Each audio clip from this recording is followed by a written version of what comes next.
Hi, welcome back to Aesthetically Pleasing Podcast. I'm your host, Deshawn, and today we're going to be talking about how to become that girl.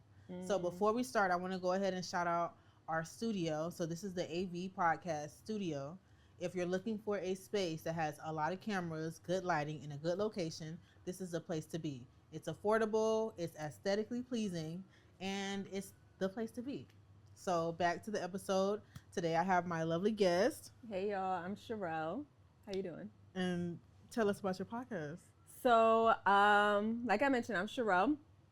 I am the founder of the Pretty Girl Progression podcast, Pretty Girl Progression LLC, which is a faith-based podcast all about personal growth and wellness for our melanated sisters. Love that. And yeah, that's basically it. I like that. And I came across your podcast. I did a podcast with Fly Stoners, and I saw you in the comments, and I was like, let me click on her page. Yeah. And I clicked on it, and I was like, oh, she got her own podcast. And the stuff that you what caught my attention was you was like, girl, you are not meant to work a 9 to 5. And I said, ooh, that's me.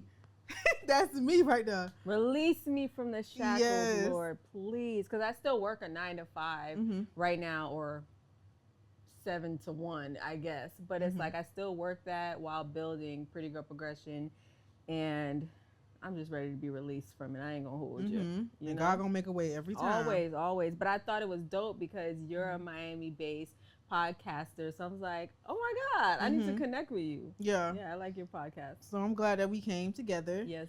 So we're gonna be talking about becoming that girl. So I made it a point not to come with makeup because I'm gonna cut this out. But I'm gonna cut it out though. So I don't want people to feel like you have to be like done up to be that girl, because that girl is really an internal thing. It really is. So why you ain't tell me? I could have. No. It's not. I want you to come as yourself. Okay. I want mean, you to come as yourself. Come as I am would have been bare in a bun.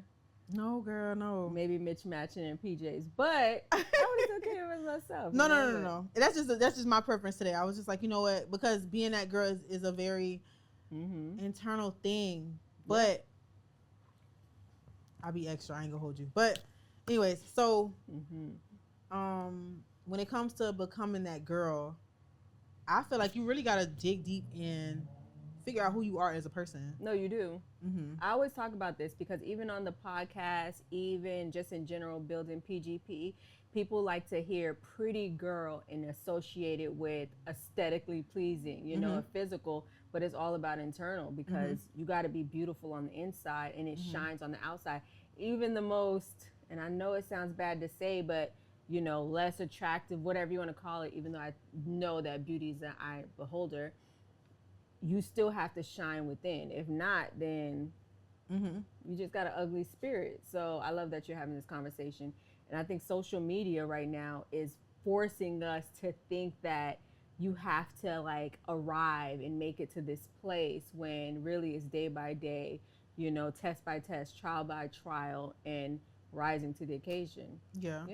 So my last podcast, me and my homegirl, Abraham, she was saying basically like she would talk to a girl that's a 5 as opposed to a 10, because she said the girl with the 5 got all the confidence and she looks good and everything like that, but the fact that her confidence is through the roof makes her more attractive. So she's a 10 off rip, as opposed to a 10, but she got a funky attitude and her insides are terrible. Don't you see that all the time though? You know what I mean? People always like, or you can be like this cute girl and people will judge you thinking that you're going to have a funky attitude, but you're just down to earth, you're chilling. So I guess it's just always this or that, or people are always going to have opinions of it, you know what I mean? But that's just how it is. Yeah. So I wanted to talk about, because honestly, I always tell people I did not always look like this. I did not always carry myself a certain way. On my other podcast, I told my daddy, I'm really that girl. Okay. And he just laughed because he was like, Deshawn, what? But it's just like, I really had to tell myself that and exude that. Like, I really had to figure out who I wanted to be. Once I figured out who I wanted to be, I had to figure out how I was going to execute it. So when I go on Pinterest, and I, do like a little, who do I want to be? And I have examples. I go on there and figure out, I want to do black girl luxury. So, okay, well, they look like this. So you need to find your signature look. You need to figure out what your signature hairstyle. You need to figure out how you want to look and dress. You need to figure out your setting. Sometimes the friends that you have don't fit what you're trying to do. So sometimes you can't be around certain things. No, for sure. But when did it click for you?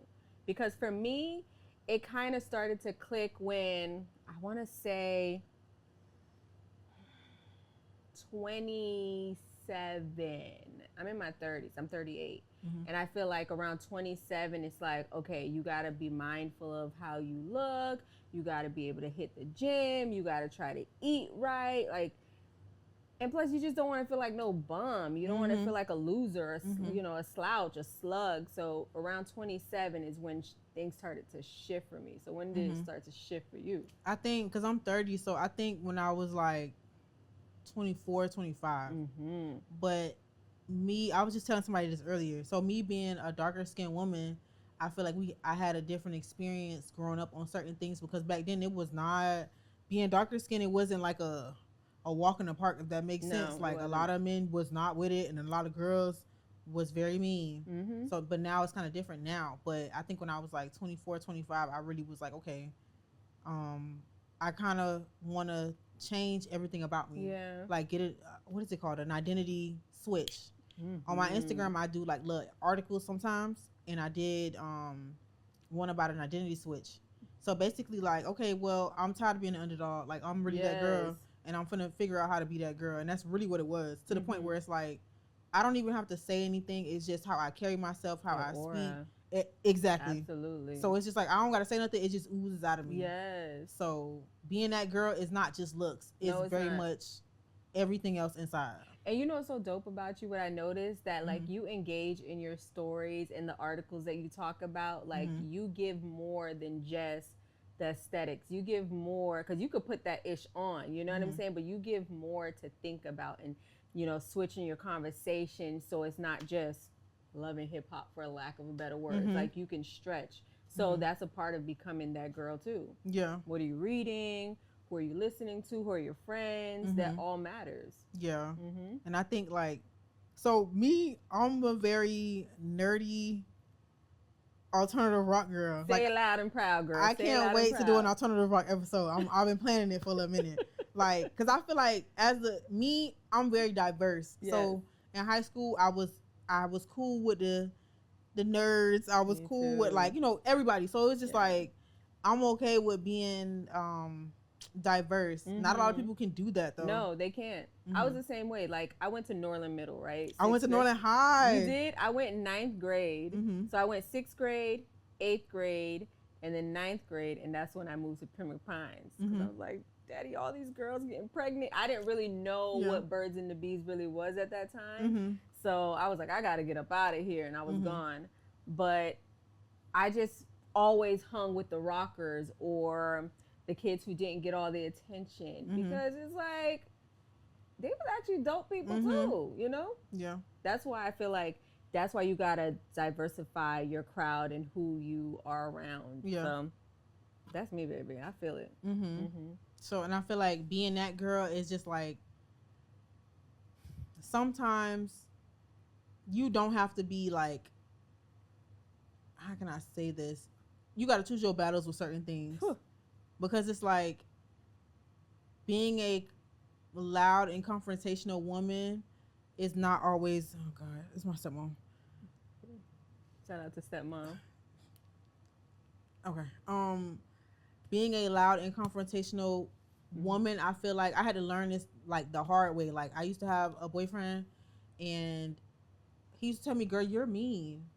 Ooh. And I never understood that, because I'm like, what do you mean I'm mean? Like, what do you mean? How you were speaking to him and the things that you were saying. Did you ever like talk down or like belittle him? I don't think so, but I think it was just maybe my demeanor. Okay. So one day, I just woke up and was just like, okay, I don't want to do this no more. Yeah. Like, men don't like it when, I don't think anybody likes it. No. When you being like a certain way towards anybody. So it's just like, sometimes you got to choose your battles with things. So I always tell myself, like, is this really important? Am I going to have to worry about this a couple months from now, a couple years from now? You really got to choose your battles with people, places, and things. For sure. Because it's just like, people, a first impression, they will remember that. Everlasting. Exactly. Everlasting. Exactly. You could burn a lot of bridges. You never know who you're dealing with, talking to. Right now, I'm reading Mel Robbins' Let Them Theory. Girl, when I tell you, it has freed me so much. Let them, you can only control what you can control. Everything else is just, it is what it is. You know what I mean? But when it comes to guys and dealing with men, I had to be real mindful. How am I speaking to them? I have 3 brothers. I would hate for them to be like, yo, this girl called me a F nigga, whatever. I'm like, nah. And plus, men love us when we're soft, you know? We can get a lot more across. What my stepmom always says, you can kill more bees with honey. So be that. They want someone soft, but they want someone stern. They want someone who has a mind. Yeah. So, yeah. I think a part of being like that girl is really taking accountability for things. Facts. So when you're going through things, sometimes we are the problem. We are. So it's up to us to really, do I want to change this? Or do I want to just sit in this? Heavy on take accountability. Because if you can't take accountability, like, you're really lying to yourself. I've learned that in so many ways, like, whew, Lord. But it's also freeing when you take accountability. You feel like, you know what, I did the right thing. I owned up to my mess. I owned up to how I made this person feel. That's all a part of becoming that girl. Like, can you stand and say, I was wrong? And a lot of people would rather win that fight or, climb that mountain rather than just saying, nah, I was wrong. I feel like that's very woman of people to do that, if that makes sense. Like, you taking accountability and you're owning up to whatever it is that's going on. Can I say, too, because we were talking about guys before, a part of becoming that girl is decentering men. Oh my gosh. It really is. Yes. Oh it my really gosh. Is. Oh my gosh. It really is, because you make a man like your world. You forget about your friends. You forget about your career. You forget about your purpose. And it's not male bashing. It's not male hate, because we love men. We appreciate them, their logic, what they bring, the supportiveness, the protectiveness, being the provider. But at the same time, God should be the center of your conversation. You should have more relationship with the Lord than having your man like the main character in your story. It's so important. And even men recognize that. They're like, my uncles always tell me, don't put no man before yourself, because that man's going to put himself before you. I always say that a man going to tell you what they are going to do and what they're not going to do. For sure. They're going to put their feelings before you every time. For sure. So why not do the same thing? And it's so crazy, because I was talking to one of my homegirls about this the other day. Like, I've decentered men to the point where it's just like, I just feel like I just can't be boy crazy in my life in shambles. Oh, I can't do it. I cannot do it. Yeah. And then my thing is, men like when you got your shit together. Always. They like when you not hounding or like always up under them and always. Like, I just can't. Decentering men, it's a peace of mind, because it's like, if you are always thinking about, I told my homegirl this the other day, if you're sitting around saying, oh my gosh, I wonder if he likes me, or I wonder what he's doing, or da-da-da-da, you got too much time on your hands. Really? Too much time. Really. You really do. I tell my sisters this all the time, because, my little sister, she just had a baby, my goddaughter / niece. And, I love her, but she made that man her like world. And now she's realizing, because she has created life, how important it is to focus on her and what she needs to do. Like, men are cool and everything, but they everywhere. They gonna be everywhere. You know what I mean? And when you have your own motion, they love it. Yeah. My uncle even told me before, be mindful of searching for that love for that man, because at the end of the day, men will look at you like low-hanging fruit. They'll look like, oh, it's so easy to access you. Opposed to, if you see the best mango on the mango tree, you're gonna climb up to go get that. It's the sweetest one. It's great. You're going to climb up, make him make that effort, but you still got to have your own motion. You still got to have your own garden. You still got to plant your own, roses. So focus on that. Because sometimes it's sexier. Sometimes men come around because they know that they still got access. They still got access to you. Absolutely. They don't really want to be with you. No. But they just know, I could call her right now. I can go see her right now. I could whatever. As opposed to the girl who he really likes, she ain't answer the phone. Or she's too busy and, Ain't that facts? Ain't that? And what is he offering? Like, it has to make sense. Like, what is he investing in you? Is he giving you peace? Because men want peace. So is he giving you peace? Like, being that girl is being on top of your stuff, bossing up, focusing on yourself, making sure your skin right, your priorities are in order. Did you get the doctor's visit? You know, did you go and travel and see the world? Have you read a good book, a good 10 pages today? Like, what do you want? And focus on that. Because everything else, it's going to come. I'm glad you brought up looks, because so in my endeavors of being that girl. Yes. Because I'm already that girl now, so I've done it. So I had to figure out that sometimes the way you dress attracts the wrong crowd. Oh, yeah. So now I dress kind of like covered up.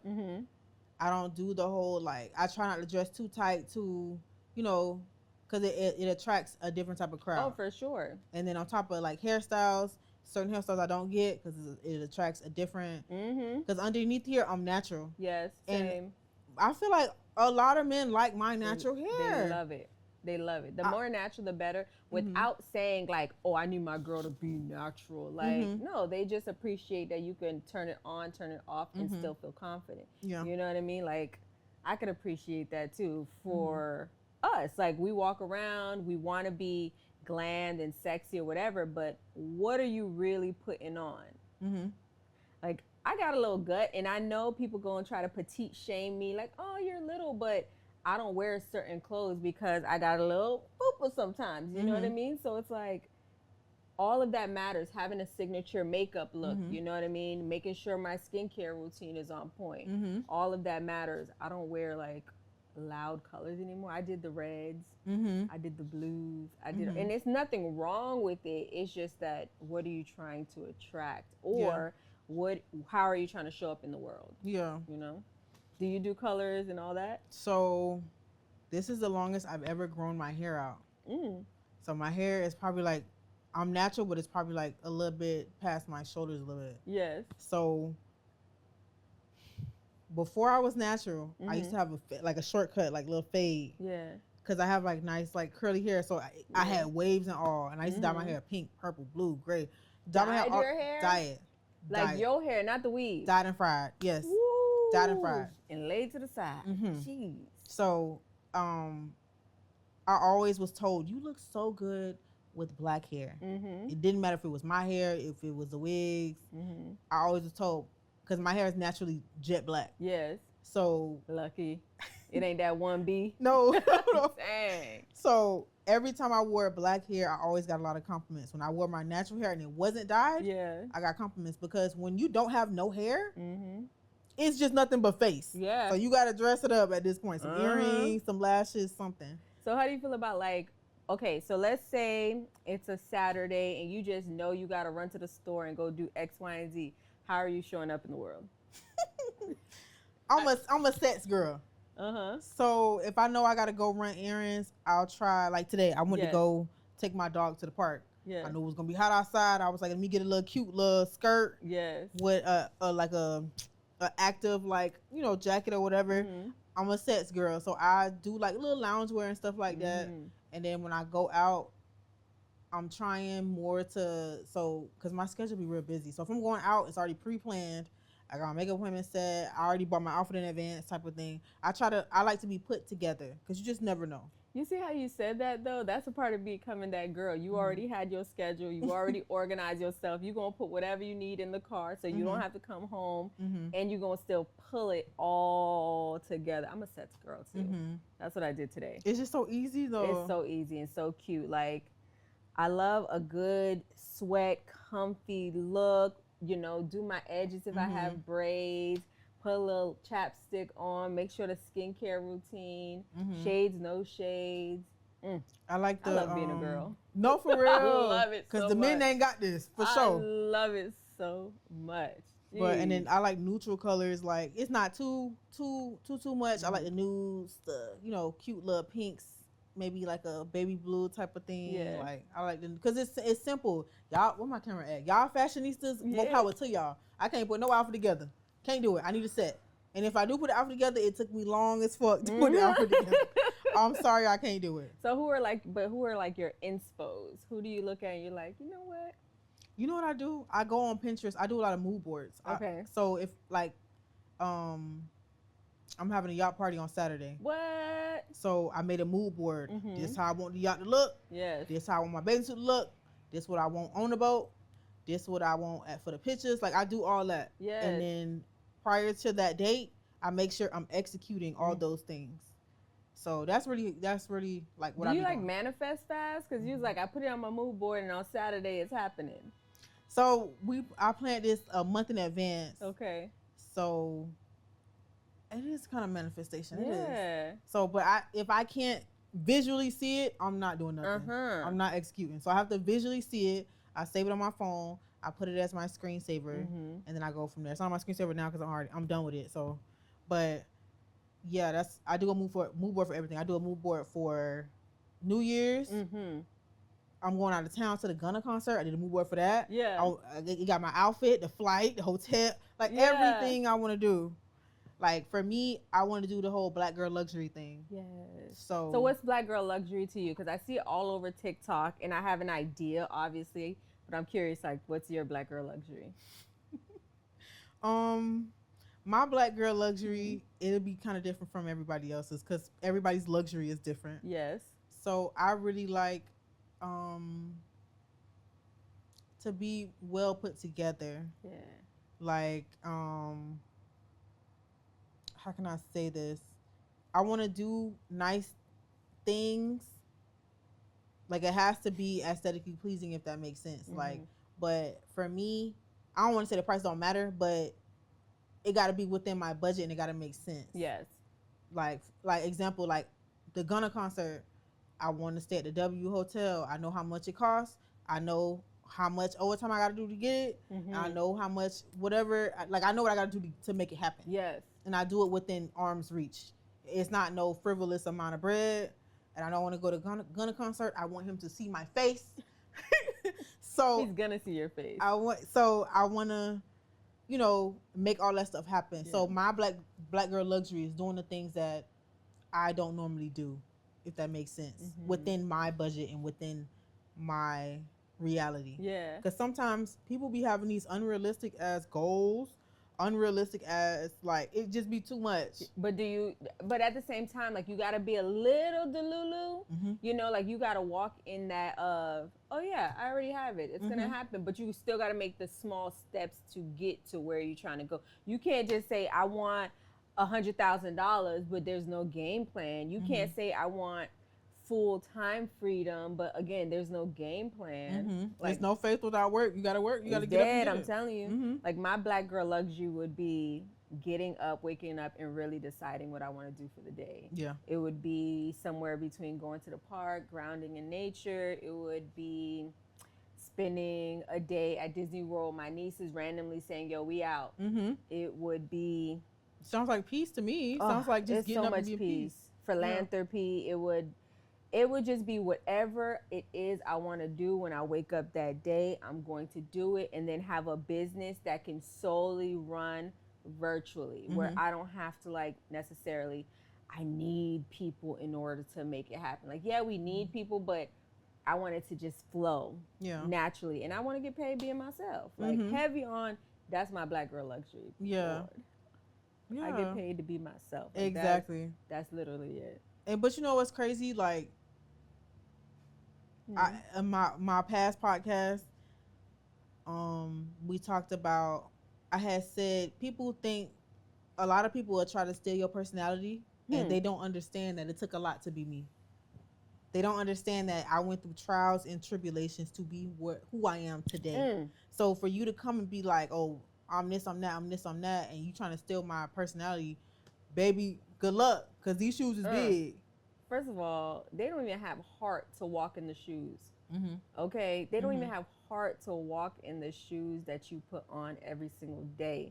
I had a podcast before I did the PGP podcast by myself, which is interesting because I was already doing my podcast previously, but it's not at the level that it is now. Yeah. So being on my old podcast, I just felt like, no shade to her, we done healed, I think.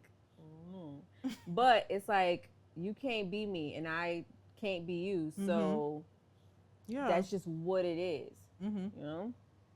Are you good with your old podcast? It's like, what made you go solo? So I told myself I had to be realistic with myself. So for me, big groups on a podcast stress me out too bad. I be getting overstimulated because I'm figuring out what they talking about. I'm figuring out what they talking about, and then I'm trying to pull the room back together too. Yes. Can't do that. It overstimulates too much for me. So it's better for me to do it one at a time, so that way I can solely focus on what's going on, just one-on-one. For sure. So, and then the people that I've had on my podcast, they've started their own podcast. And I always, one of my homegirls, she was like, I don't want you to feel no type of way, but she wants to start her own podcast. Yeah, which I is said, okay. I said, girl, do it. And then my cousin, he told me, you inspired me to start my own podcast. Do it. Because you just never know nowadays.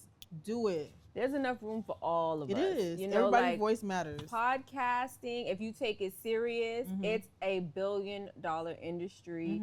You know, you create a platform for yourself to be able to talk about whatever it is that's on your heart. So do it. More power to you. Yeah. There's a lot of bread on the shelf. You know what I mean? Like, yeah.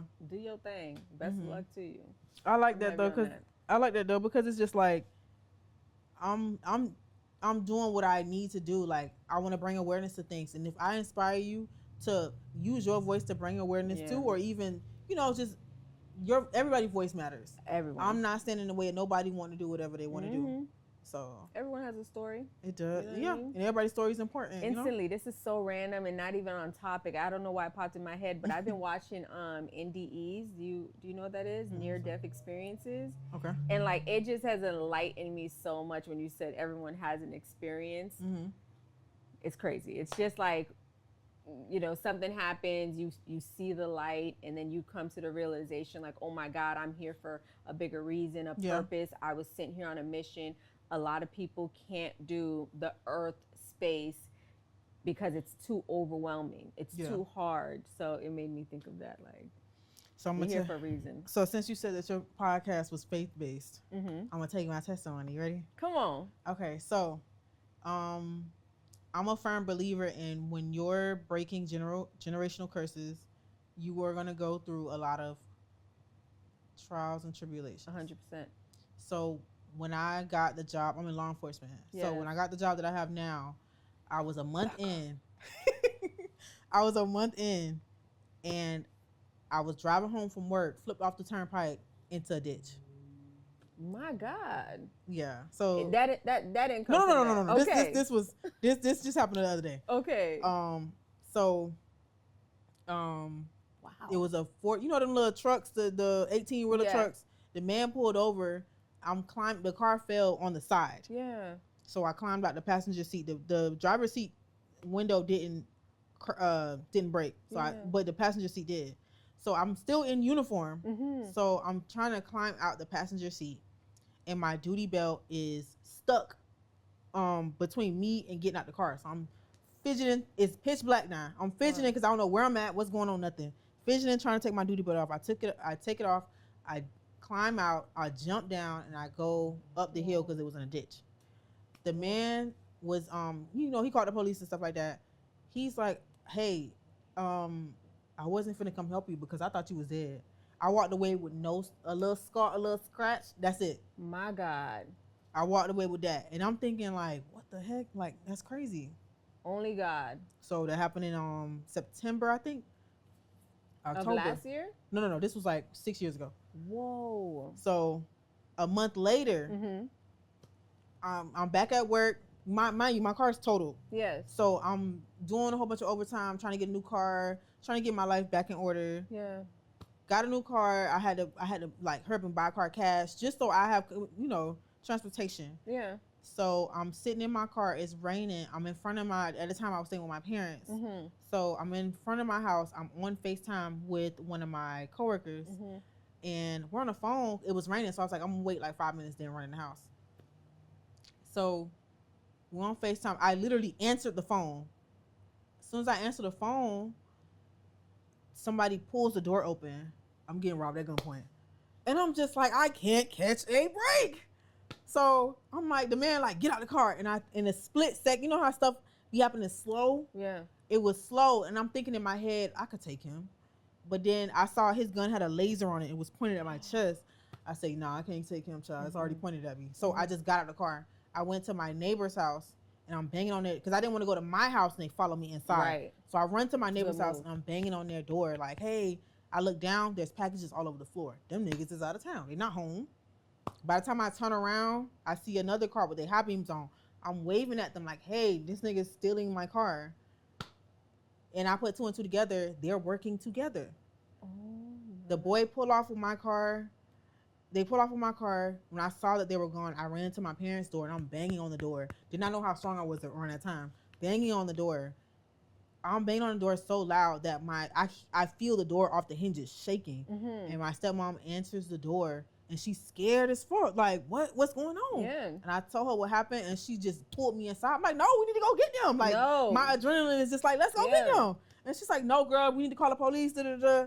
So, after that happened, it was just like, okay, I will never think to myself, can't shit happen to me? Yeah. Because it happened twice. Wow. And within a month span. Wow. After that, everything kind of mellowed out after that. And I feel like when you're breaking generational curses and being the best you can be and following God, because I was fasting so much in the academy. I was praying so much in the academy. I was manifesting so much that I feel like I had to go through that to be the person who I was today. 100%. And God still covered you the whole way through. Yeah. Jesus. Yeah. And look at you now being able to still share your voice and be able to talk. And it's almost like, okay, you had to go through it. Well, obviously you had to go through it to get to the other side. But what do you think it taught you, like, overall when you look back? What do you think you needed to know or learn?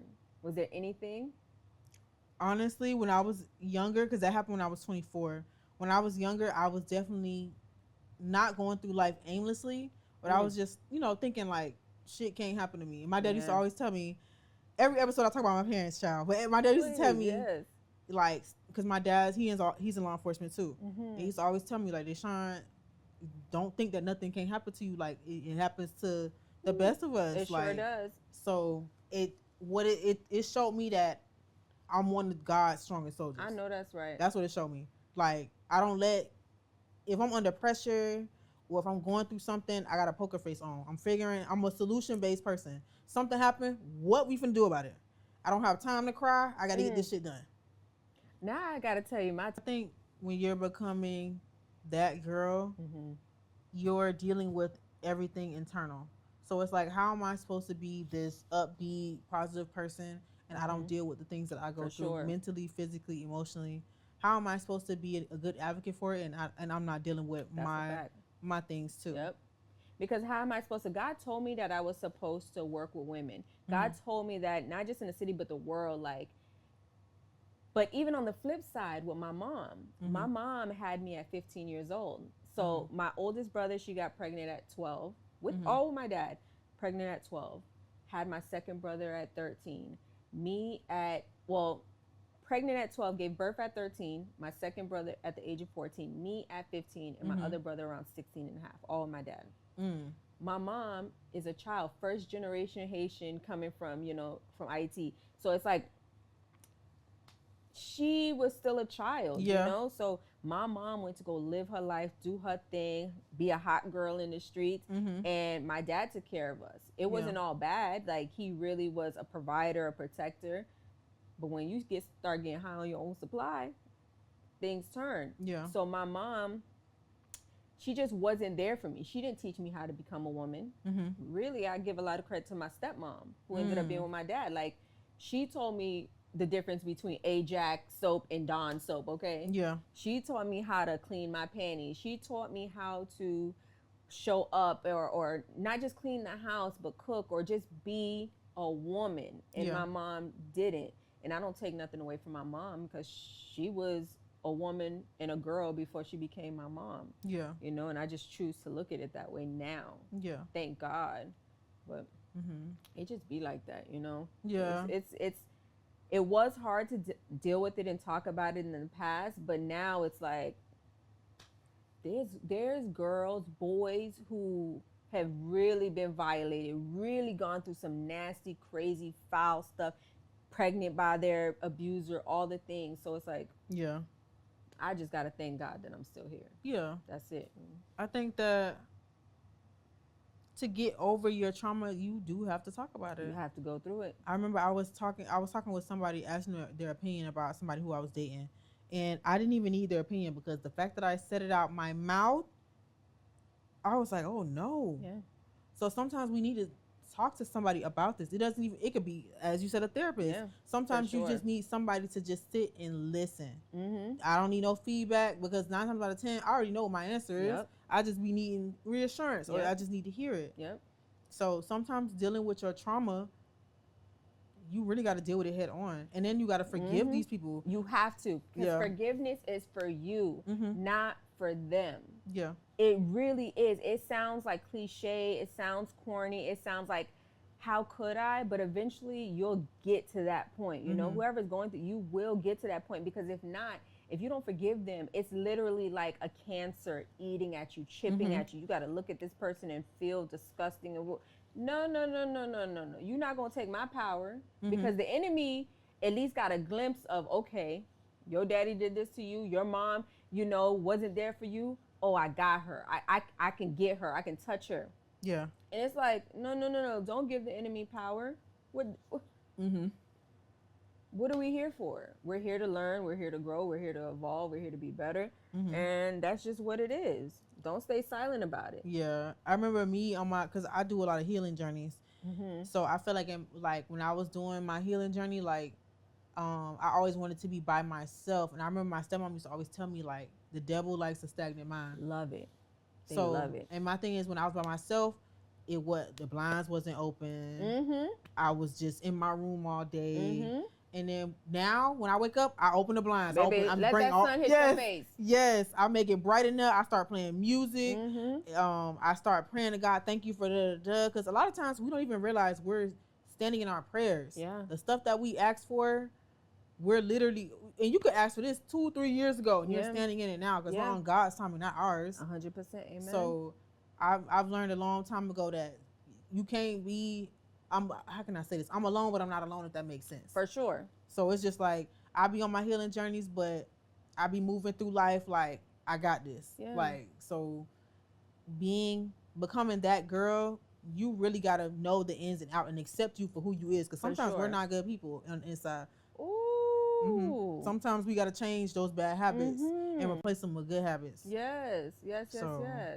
I love that you said that, because a lot of times we be thinking that we're this great person, and it's like, baby, sometimes we're not good friends, we're not good girlfriends, we're not good coworkers. Like, sometimes we really do be the problem. Yeah. So I agree. Yeah. I love that, though. Becoming her. It's always evolving. It's always growing. It's not corny. It's not cliche. There's always another day. I always say, as long as you got breath, you got options. So figure out your options. Because I feel like on social media, it's like I'm that girl, as opposed to looks and aesthetics.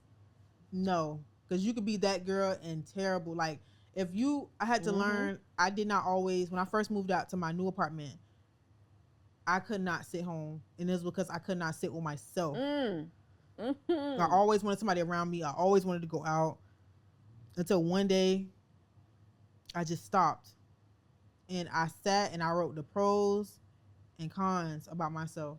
Being intentional. Yeah. You really was intentional. Yeah. Because a lot of times we just be going nowhere fast. Really be going nowhere fast. But it's good to sit by yourself. Like, it's peaceful. It's so peaceful. You can talk to God, and people think that you got to show up to God like this pristine, cool.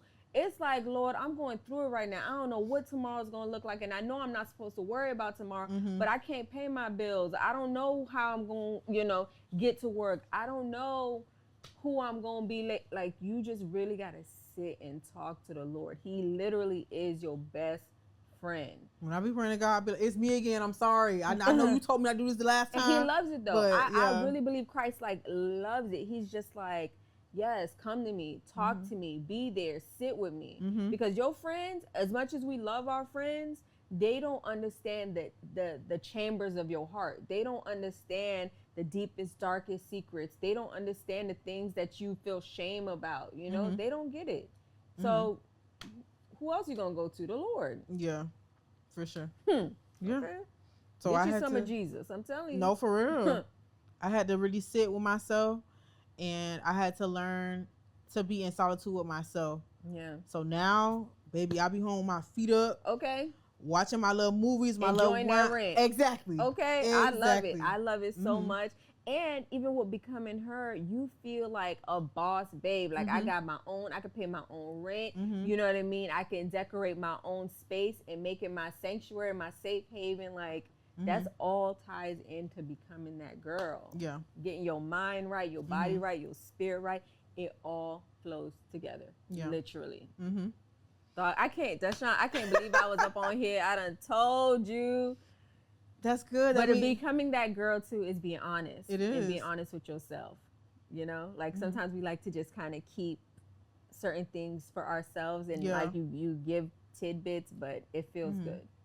But you know what's crazy though? My testimony, I don't tell a lot of people because when I used to tell people, they used to, you know how they'll give you a look like they feel bad for you type of thing. Don't feel no sympathy. No, don't feel like sympathy, empathy, like. Yeah, and it's just like I could see in their eyes like, damn, she went through a lot. No, this stuff had to happen. It had to. It had to be some type of change. Everything happens for a reason. I get that. Especially I know people who are going to see the episode, you know, they're going to think like, damn, Sherelle, like you really like, and then the people who know my father like, damn, you know, and it's not to make him the bad guy, even though he was the effed up guy. You are the bad guy, but don't feel sorry for me because honestly, I wouldn't change it. Like I needed it.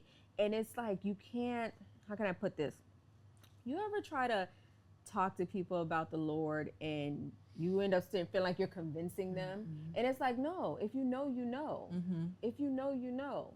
God had to like make you go through this. You had to experience this in order to get to the other side. So convincing days are over. My truth is my truth. And that's just what it is. You know what's crazy is I feel like when I bring up the things that I have in life, I'll be like, me and God did it. Like, I always include God in everything that I do. I pray before I do anything. I was just on the phone with my homegirl. No, I was on the phone with my little sister. I said, pray about it first before you do anything. Absolutely. Make sure your mind is level before you do anything. Absolutely. And I had a homegirl, every time she asked me something, I said, I'll pray about it. I'm going to talk to you later about it. Absolutely. And then that turned into, she started praying about things before she did anything. And I feel like God puts us in certain people's lives to encourage and inspire and just to uplift, if that makes sense. Yeah. And then the people who act a little funny when you talk about God, that mean them demons is rattling up inside them. They really are shaking, okay? They shaking inside. No, for real though, because you be looking at people like, dang, why you so mad? Why you so angry? You got to get that demon up off you. Yeah. You have to. And why wouldn't you want God to be like, God is the number one. Like God could literally change everything, but you're going to have to go through some stuff. You do. You're going to have to go through that refinement. You're going to have to like, listen. I don't know why people started thinking that like, because you follow Christ that everything was supposed to be Oh, baby, sweet. no, he's giving you more stuff. Yeah. He's giving you more stuff. And he want to see if you can handle it. Yes. So once he know you can handle it, he can give you more. Yeah. And a lot of times we be in our own way, but it just be like that. You know what I mean? But if you know, you know. Get you some God. Listen, I always pray for discernment, always guidance, and help me to make the best decisions. Because I know God, I don't make the best decisions, but just guide me in the right path. And my discernment is always like now it's on point. Even if I feel like a little inkling, I'm out of here, y'all. See y'all later. I'm telling you, with everything. And I pray for wisdom. Give me that wisdom. Too, yeah. Because when you pray for wisdom, everything else will flow. Everything else will flow. Don't pray for money because money is fake. They print money every day. You see the government shut down. All these things are happening. Like, don't pray for that. Yeah. Pray for wisdom. Pray for discernment. Pray that God can build your character so you can be able to be a better person and be the person that God sees you to be and use you as a vessel. Yeah. You ain't got to be perfect. But when you working with God, when you're literally living for Christ, you're going to want to be able to be on point for him. Yeah. It's just a natural thing. You know? And I'm not going to hold you though. And then like, I don't know. I always tell God, if the people in my life, that's the Rico prayer right there. That's the RICO part right there. Remove anybody that has ill will or bad intentions. Amen. Anybody who does not fit, anybody who you don't want to be around, or they just not for me, take them out now. Immediately. When I used to pray it just like that, oh baby, everything was crashing down. Yep. Everything was crashing down. So and don't go back. I tweaked it a little bit. I said, God, take them away with no drama. Yeah. I don't want no beef, no drama, no nothing. Just take them out quietly. Let it be a swift release. I pray that all the time too. Let it be I did that on my last podcast because I could feel myself.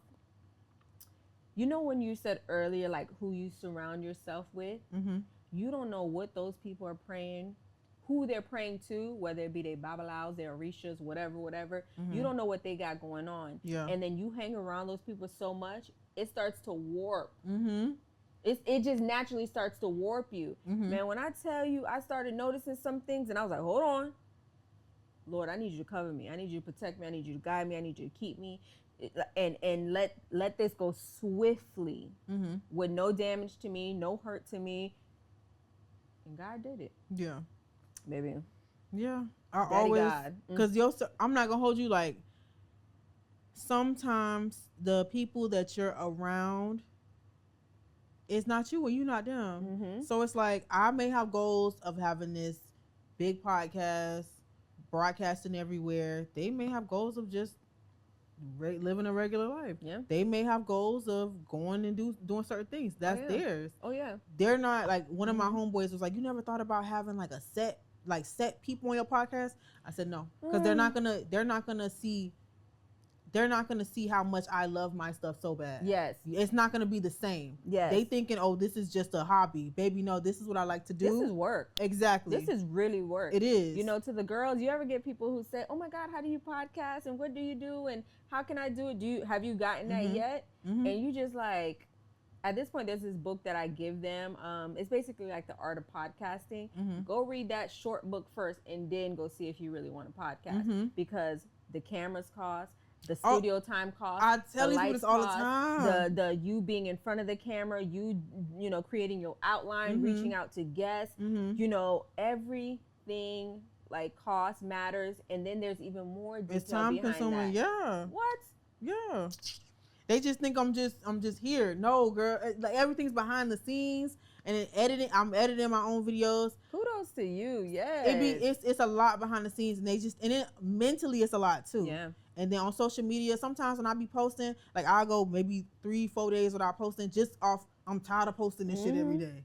You gotta start setting your preset them. Yeah, because that's what I'm learning now. Just preset it and get up out of there. Yeah, you know, because you don't want to be on social media all the time. But podcasting is not for the weak, and you gotta know like, why are you doing it, and what is the reason for it? You know? Especially when you want to talk about substance, because it's easy to go in there and talk about how niggas ain't shit and bitches ain't shit. It's easy to do that, but when you talking about substance, it's just like, okay, I want to be looked in a certain light. So when I vet people out for the podcast, I don't want somebody that's gonna sit and try to, are you on here because you wanna like, they want the cameras. Yeah, like, they want the light, they want the exposure, and it's obviously not all, but it's some people who just want that, because I gotta do the same thing too. You know, sitting here with you, I'm like, oh, I could easily have her come in studio and be on my podcast next, which y'all stay tuned for that, because it's like, you don't want somebody who's just gonna be there for the glitz and the glam. Yeah. You want somebody who's gonna actually say something. It's gonna mean something.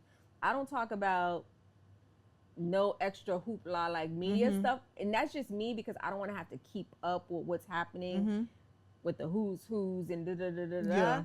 So I kind of keep my stuff